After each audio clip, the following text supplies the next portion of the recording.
저는 초반에 밤잠이 6시여도 괜찮거든요. 오늘 진다 안 재웠으면 밤잠 6시 반? 완전 괜찮죠. 그리고 낮잠 1이 연장이 안 됐으면 잠텀을 좀 늘려봐도 괜찮을 것 같기는 해요. 잠을 2번 잘 때는요, 총개시가 늘어요. 그러니까 11시간이 넘어도 상관이 없는 거고, 짐 잤을 때 총개시 계산은 징검다리가 들어가는 날은 총개시가 뭐 11시간 반, 12시간까지 나올 수도 있기 때문에, 그거는 이제 징검다리를 사용해보고, 그 사용을 했던 날, 밤잠을 11시간 이상 잔 날이 있으면, 그 날에 총개시를 더해서, 그걸 이제 분배를 해야 되는 거죠.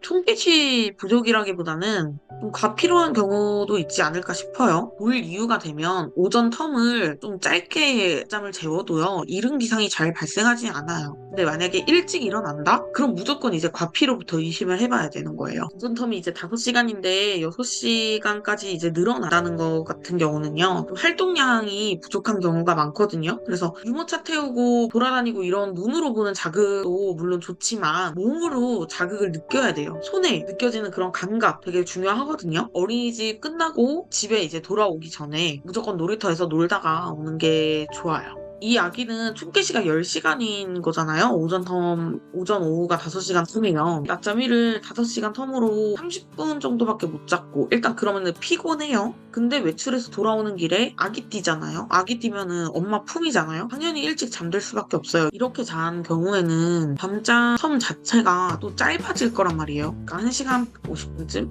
눕혀가지고 잘 자는지 보고 여기서도 2시간을 일단 기준으로 플러스 마이너스 30분 정도 해보시면 될 것 같아요. 이렇게 주말에 하는 거는 저는 사실 비추예요. 어쨌든 주말에 피로를 풀어줘야 되는 거는 맞거든요. 그래서 낮잠을 평일에 한 번 자는 아기들 같은 경우도 주말에는 2번을 잘 수가 있단 말이에요. 근데 초반에는 평일엔 좀 길고 주말에는 조금 더 짧고 근데 이게 점점 아기가 적응을 하다 보면 주말에는 텀이 좀 길어지고 평일이 오히려 더 짧아지는 경우가 있어요. 활동량이 그만큼 많다는 거죠. 주말에 근데 텀 이제 줄여서 자도 만약에 못 자면 그냥 늘려서 평일처럼 재우셔도 돼요. 돌진한 아기이고 인면에 걸리는 시간은 어느 정도 걸리는 게 일반적일까요? 사실 낮잠이 20분까지 걸리는 거는 조금 활동량이 부족하거나 잠텀이 안 맞을 수도 있거든요. 먼저 이제 잠텀은 유지를 하되 활동량을 늘린 다음에 좀 눕혔을 때 한 10분 내외 정도? 근데 밤잠 같은 경우는 과피로해도 20분 정도 걸리거든요. 그래서 무조건 일찍 눕혀라, 일찍 눕혀라 항상 말씀을 드리는 거고 잠텀을 그냥 이제 아기가 좀 안 잔다고 늘리면 이게 바로 과피로로 이어지는 거기 때문에 만약에 아기가 밤잠을 좀 늦게 자요. 일단 다음날 활동량을 무조건 한번 늘려보고 똑같은 밤잠 텀에 만약에 눕혀요. 근데도 늦게 잠이 든다. 그러면은 밤잠 텀을 늘려줘야 되는 시기가 온 거죠. 또 어린이집 같은 경우에도